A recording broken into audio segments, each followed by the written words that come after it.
Right. I was told by a source familiar with her thinking, Jake, I'm going to throw it back to you, that she is steeling herself for this moment where she is going to be presiding over her own loss. Thank you. The full number of the electors appointed to vote for President of the United States is 538. Within that whole number, the majority is 270. The votes for President of the United States are as follows. Donald J. Trump of the state of Florida has received 312 votes. Kamala D. Harris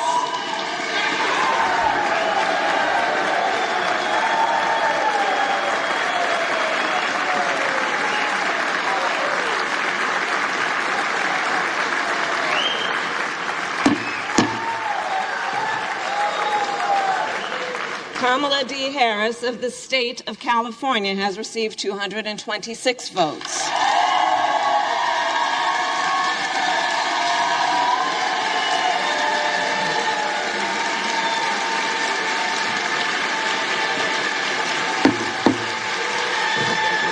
A few moments later. And it was about what should be the norm and what the American people should be able to take for granted, which is that one of the most important pillars of our democracy is that there will be a peaceful transfer of power. And today I did what I have done my entire career, which is take seriously the oath that I have taken many times to support and defend the Constitution of the United States, which included today performing my constitutional duties to ensure that the people of America, the voters of America, will have their votes counted, that those votes matter, and that they will determine then the outcome of an election. I do believe very strongly that America's democracy is only as strong as our willingness to fight for it. All right, guys, so we have to continue our coverage of the mainstream liberal media meltdown over Kamala Harris finally making history. That's right, guys. Kamala Harris has made history. The first black woman to certify an election that she lost, right? That is the history that has been made by Kamala Harris, okay? Probably her biggest accomplishment in her career, right? Just saying. It is a historic day, January 6, 2025, and I am here for the meltdowns, okay? We've already talked about the liberal media seething over the fact that their propaganda did not work. I mean, damn, guys, can't you just let January 6th go? No.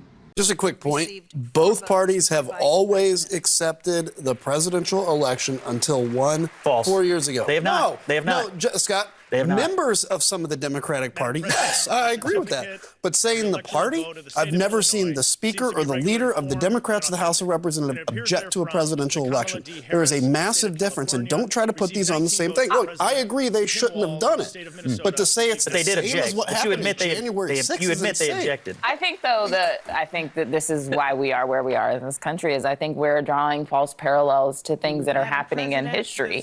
Look, in 2000, that was the first election. I was in Ohio, the place, the ground zero people were questioning. It was the first election I ever got to vote in. I was greatly disappointed, and I thought what happened in Florida with hanging chads was wrong.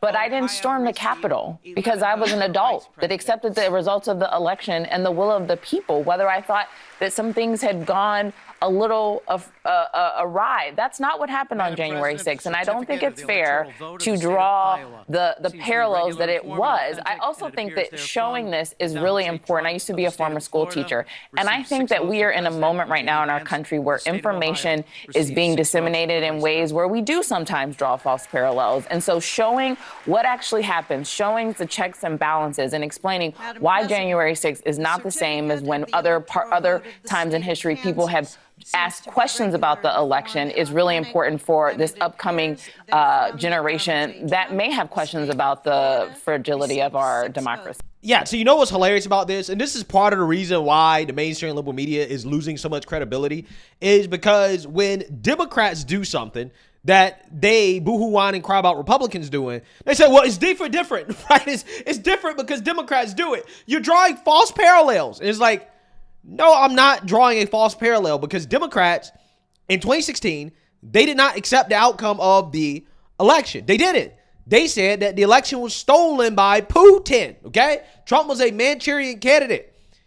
In fact, Democrats, their supporters, committed acts of violence, rioted in the streets on Inauguration Day because they were upset about Hillary Clinton losing to Trump. And one thing I do agree with CNN and their Democrat propagandists on is that, yes, we actually do need to roll the clips and to remind people of history so that they don't forget the dark day that was Inauguration Day of 2017.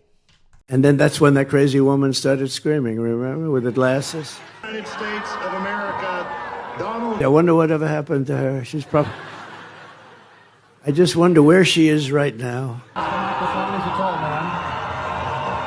With a gracious aid I am so sorry to my world. I am so sorry to my world. This is not what we want. All of a sudden, the police officers started to spray pepper spray, and they got our audio technician. They're coming. See us running because they're going to throw more flashbangs. The chaotic scene just blocks outside the secure area of the inauguration and parade route. I personally have anti-establishment slants, but I don't think that this is anything that I want to be a part of. This checkpoint is closed! Before the swearing-in ceremony even began, protesters tried to block checkpoint entrances. It's closed! During President Trump's speech, several demonstrators were escorted out of the area. Several officers injured during the protest today, and more than 100 people arrested. Once the inaugural parade began, the newly sworn-in president facing thousands of peaceful protesters amongst his supporters. NBC's Stephanie Gosk was with him all day.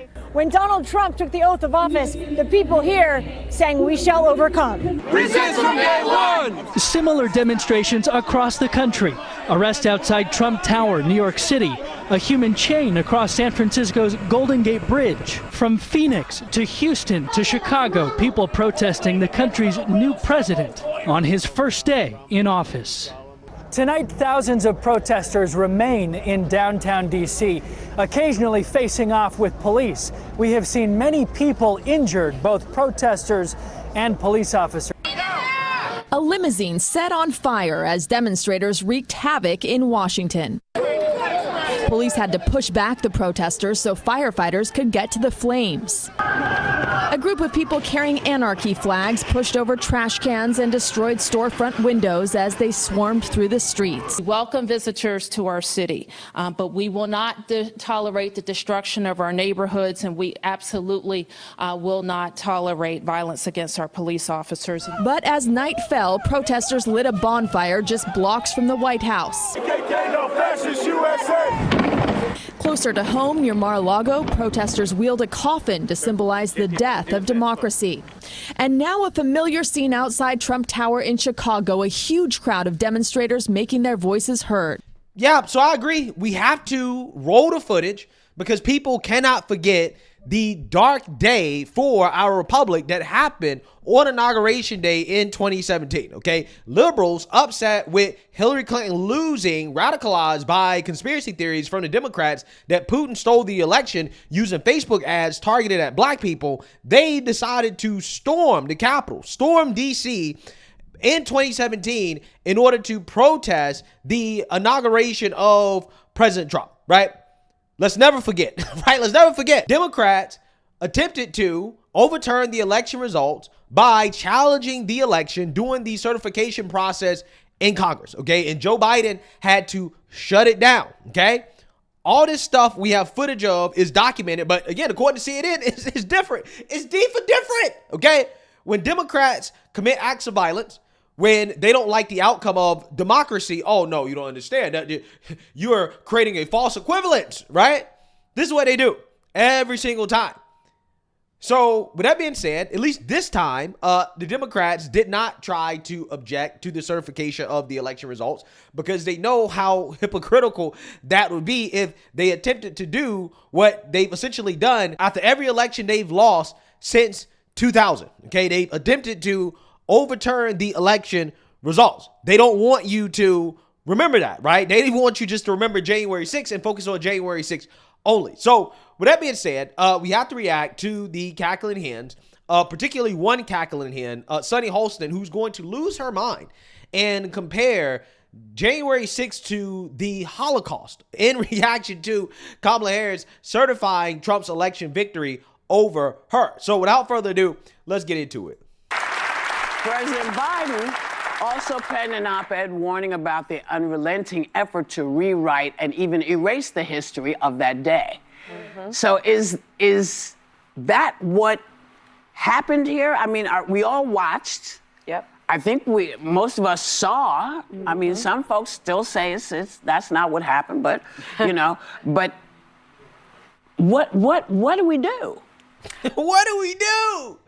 You live your life, you move on, right? That's what normal people do, okay? Normal people don't sit around obsessing about January 6th because as much as people want to talk about erasing history, that is literally what Democrats are trying to do when it comes to their objection to Trump winning in 2016, right? They try to erase history and then they accuse Republicans of doing exactly what they did, right? Or what they're doing, okay? But yeah, I mean, the answer to this question, you going about your life, going about your business, right? January 6th is not of any concern to normal everyday people because it doesn't have an effect on the outcome of people's lives and what they're going through on a day-to-day basis. But again, the Hollywood elitists don't really understand this concept. I think we need to find moral clarity, in this country. And I just remember after January 6th, you had someone like Mitch McConnell placing the blame on January 6th where it belonged, squarely on Donald Trump's shoulders. And then you started seeing people backtrack that and losing their moral center. You had Condoleezza Rice, I believe, on this very show saying, we need to move on from January 6th. I say no. You don't move on because January 6th was an atrocity. It was one of the worst moments in American history. And when you think about the worst moments in American history, like World War II, things that happened, like the Holocaust, chattel slavery. Wow. We need to never forget because past becomes prologue if you forget any race. Wow. The reach here is crazy, right? You saw how hard she reached, okay? That's why I call an ass pull, okay? She reached very deep down a deep, dark hole and pulled out a bunch of bullshit, right? She compared January 6th to the Holocaust. The Holocaust, so ridiculous that even Scott Jennings on CNN had to address Sunny Hostin in this absolutely ridiculous comparison. That is so important. In light of all the rhetoric and things we're going to hear people say today, is that ultimately it was the American people that got to decide ultimately how we feel collectively as a country about January the 6th. And already today, we have heard some people in other venues say extraordinarily unhinged and vile things, comparing January 6th to the Holocaust, to slavery, to World War II. I think we need to arrange our feelings and control ourselves accordingly here and not go off the deep end. It was not a good day. Political violence cannot be condoned, but we can also be measured in how we view it in light of the rest of American and world history. What's happening today is ultimately a good thing because both parties, for the first time in my adult life, are accepting the results of an election. And that is ultimately putting this country on the right tracks. I just think people ought to really take stock of our feelings and not get out over our skis too much today and minimizing other world events and comparing them to January the 6th. Yeah, I agree with that. I agree with that 100%. You would think that Sunny Hostin would be smart enough not to make such a silly comparison. But again, these people, their brains are basically fried when it comes to history and January 6th and placing it in the proper context. Okay, January 6th was no worse than all of the mass riots, okay, that you saw leading up to January 6th from BLM, Antifa.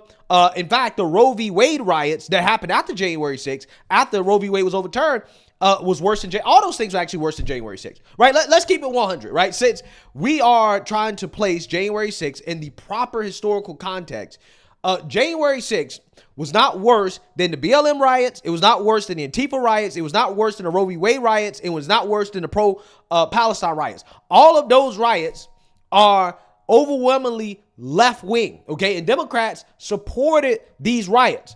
All of them worse than what happened on January 6th. And I don't want to hear nothing about it. They was trying to overturn the election results. There was zero chance that the election results were going to be overturned as a result of a bunch of unarmed people trying to storm the Capitol, in which a lot of them were let in, okay? And again, this is why people are changing their perspective on January 6th the more time that moves on, because people are realizing with the more information that comes out that, hey, January 6th, it wasn't really as bad as we thought, especially with all this new information coming out about what actually happened that day, that potentially the FBI was involved. There's video footage of police officers letting people into the Capitol, the cover-ups that took place in the January 6th committee hearings and stuff like that. Like, people are realizing that, okay, it wasn't really that bad, okay? But I can tell you for certain that the BLM riots, the Roe v. Wade riots, the Antifa riots, the pro-Palestine riots are certainly as bad as people thought they were at the time, right? They are really bad, okay? Those are some of the worst riots that we've ever seen in the history of this country.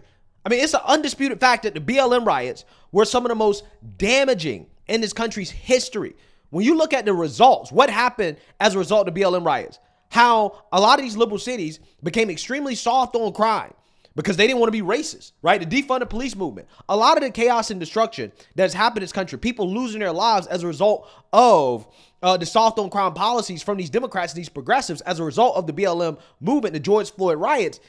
I would say that that's probably one of the worst things that happened in this country's history. If you want to make comparisons to slavery or 9/11, and you talk about political violence in comparison to that, the BLM riots are a much more appropriate comparison than what happened on January 6th. So, you know, these people, I want them to continue to focus on January 6th, right? They're like, let's never forget January 6th. Okay, cool, right? I don't think it's going to work out for them. It didn't work out in this election. Trump still won despite the derangement over January 6th. And if these people don't realize that, hey, that doesn't work anymore, I'm fine with that. Let them continue to boo-hoo and cry about January 6th. I'm totally cool with that. I want to ask you, Alyssa, because watching your evolution, when you look back, what goes through your mind?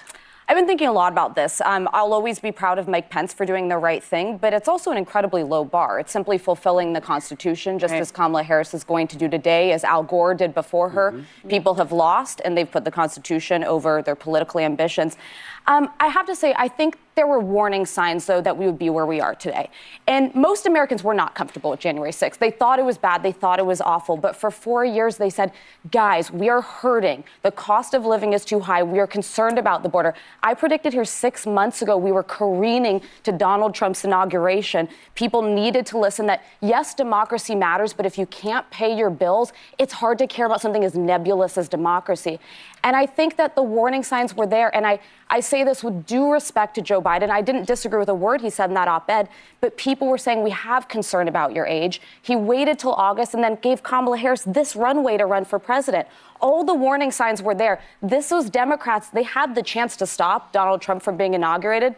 And here we are. But I hope people don't. I hope the whitewashing of January 6th ends. It wasn't right. It never will be, no matter how much people lie about it.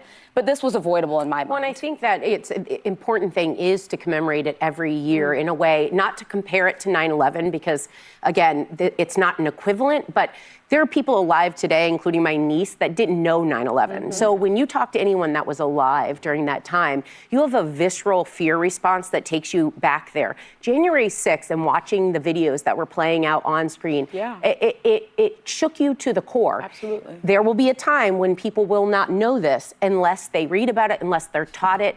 And hopefully we continue to show video every year on January 6th, because I won't tell you how to feel. Yeah, so you see that, you heard that. Okay, these people are obsessed with January 6th, making sure that it is never forgotten. But the reality is that it's too late. Okay, January 6th, nobody really cares. Okay, you can keep playing the footage all you want. Nobody cares. Okay, people don't care anymore. People are moving on. Okay, and the fact that the mainstream liberal media continues to be stuck on this and continuing to make this argument about democracy, how you must care about democracy so much, it's an argument that's just not working. It's not landing. And I think part of the reason why it's not landing is because Democrats are total hypocrites on this, right? We already went over the election stuff. Democrats contesting the outcome of elections that they lose. But this is the same party that overthrew Joe Biden, right? They staged a coup against the sitting president after he won a Democrat Party primary, a rigged primary, but he still won technically. And they disenfranchised the millions of voters that voted for Joe Biden to put in Kamala Harris. And you want to lecture people on democracy when clearly your party, your side of the aisle doesn't believe in democracy, especially when it comes to stopping Trump. It's just one of those things where people aren't stupid. People can see through the hypocrisy of Democrats and all this fake outrage from the media. And I think that's the part of the reason why a lot of this stuff is just, it's not landing, right? It doesn't hit the way it used to hit. And if they want to continue to do this for the next 4 years, they want to keep talking about January 6th, be my guest. But it's not going to change the fact that Trump is still going to be their president. He's going to be their president, Lord willing, for the next 4 years. So let me know what you guys think. Make sure you like, comment, and subscribe. Most importantly, share a Black conservative perspective. Peace.